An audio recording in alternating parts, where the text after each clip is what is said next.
এমন এমন আলোচনা সামনে এসছে, তাতে মনে হচ্ছে সংস্কার এমন একটা কাজ, এই কাজ আমাদের কিয়ামত পর্যন্ত শেষ হবে না। গণভোট মানে কি হা না ভোট হবে? রাজিকুজ্জামান রতন, যে বিষয়টি নিয়ে আসলে আজকে আমরা আলোচনা করতে চাই, জাতীয় ঐক্যমত্য কমিশনের সাথে জামায়াতের আজকে যে আলোচনা হয়েছে, সেখানে নিঃসন্দেহে আপনি জানেন তারা জুলাই সনদ চূড়ান্তে গণভোটের কথা বলেছেন।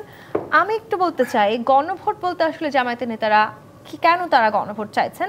জামায়াত নেতা আব্দুল্লাহ মোহাম্মদ তাহের বলেছেন, গণভোট হচ্ছে সব মানুষের মনের প্রতিনিধিত্বমূলক একটি ব্যবস্থা, সাধারণ মানুষ এখানেই সিদ্ধান্ত নেবে, গণভোটের মাধ্যমে এর আইনগত একটি ভিত্তি হবে। জামায়াত ইসলামী এটাকে আইনি ভিত্তি দেওয়ার জন্য গণভোটের প্রস্তাব দিয়েছে।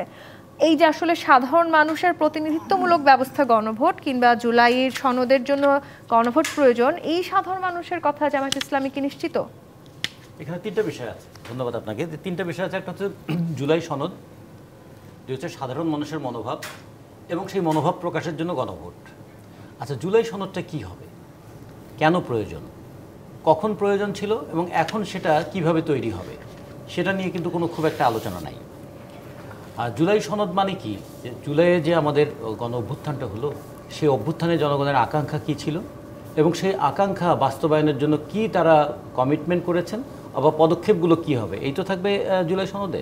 আকাঙ্ক্ষা তো পরিষ্কার ছিল, আমরা একটা অগণতান্ত্রিক শাসন বা ফ্যাসিস্ট শাসন বা স্বেচ্ছাচারী স্বৈরাচারী শাসনের অবসান চেয়েছিলাম, একটা গণতান্ত্রিক ব্যবস্থার চর্চা দেখতে চেয়েছিলাম, আর নির্বাচনটাকে যেভাবে জনগণের কাছে একটা প্রথমত হাস্যকর, তারপরে এটা প্রত্যাখ্যানযোগ্য এবং তারপরে এটা একটা প্রহসনে পরিণত করা হয়েছিল, সেখান থেকে একটা নির্বাচনের একটা অবাধ সুষ্ঠু নির্বাচনের পরিবেশ দেখতে চেয়েছিলাম।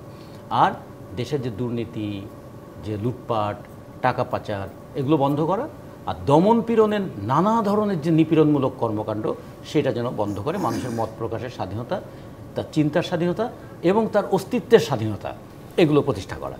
এই যদি হয় আমাদের আকাঙ্ক্ষা, তো এগুলোর জন্য তো খুব বড় কোনো কথা, বড় কোনো লেখা কিংবা খুব বড় কোনো বিতর্ক করার দরকার নেই। এগুলো যেমন একটা দিক। নগদ পেমেন্টে 500 টাকা পর্যন্ত ক্যাশব্যাক, আর লেনদেনে প্রতিদিন ডিপ ফ্রিজ এবং ঘন্টায় ঘন্টায় এসি টিভি সহ দারুণ সব গিফট।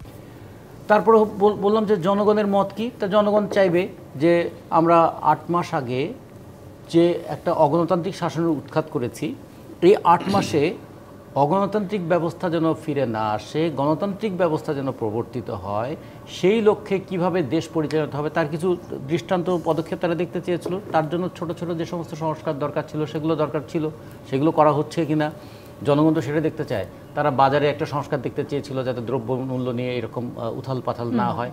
তারা দেখতে ছিল আইন শৃঙ্খলা পরিস্থিতির ক্ষেত্রে এইরকম যেন না হয়, দিনে দুপুরে ডাকাতি বলি অথবা মব সৃষ্টি করার মধ্য দিয়ে যে কোনো মানুষকে নিপীড়ন করা, অথবা এক ধরনের বলবো যে একটা উইচ হান্টিংয়ের মতো, একজন মানুষের 40 বছরের কাজকে আমি 40 সেকেন্ডে ধূলিসাৎ করে দিতে পারি, তার বিরুদ্ধে অপপ্রচার চালিয়ে, দুর্নীতি মানে তারপর দমনপীড়ন চালিয়ে।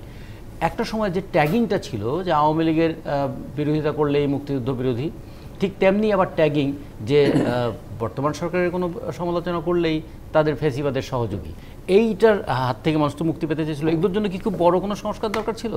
এগুলোর জন্য সেই সংস্কারটা মানুষ খুব একটা দেখেনি, কিন্তু এমন এমন আলোচনা সামনে এসছে, তাতে মনে হচ্ছে সংস্কার এমন একটা কাজ, এই কাজ আমাদের কিয়ামত পর্যন্ত শেষ হবে না।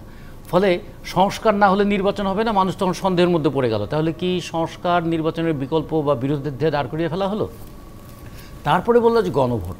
আচ্ছা, আমাদের এখানে গণভোটের ঐতিহ্য কী আছে, দৃষ্টান্ত কী আছে এবং গণভোটের চর্চাটা কেমন হয়েছে? গণভোট মানে কি হা না ভোট হবে?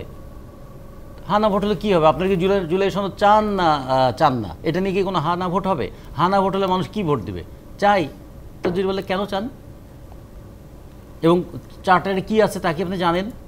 তখন বলবে আবার এই গণভোটের জন্য আবার ব্যাপক প্রচারণার জন্য আমাদের অন্তত 2 বছর তো সময় লাগবেই। মানুষকে তো প্রস্তুত করে তুলতে হবে যে জুলাই সনদে কি আছে। মানুষ না জানলে হ্যাঁ অথবা না বলবে কিভাবে?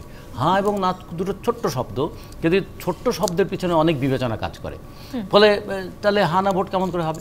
আর তারপরে যদি গণভোটের প্রশ্ন আসে, আচ্ছা গণভোটের বিধান আমাদের কোথায় কোথায় আছে? আমাদের সংবিধানে গণভোটের কি কি বিধান আছে? ফলে জুলাই সনদ, জনগণের ইচ্ছা এবং যদি বলি আমরা গণভোট, এই তিনটাই কিন্তু একটা বিরাট বিতর্কের জন্ম দেবে। এই বিতর্কের জায়গায় আগে ঐকমত্য তৈরি হোক,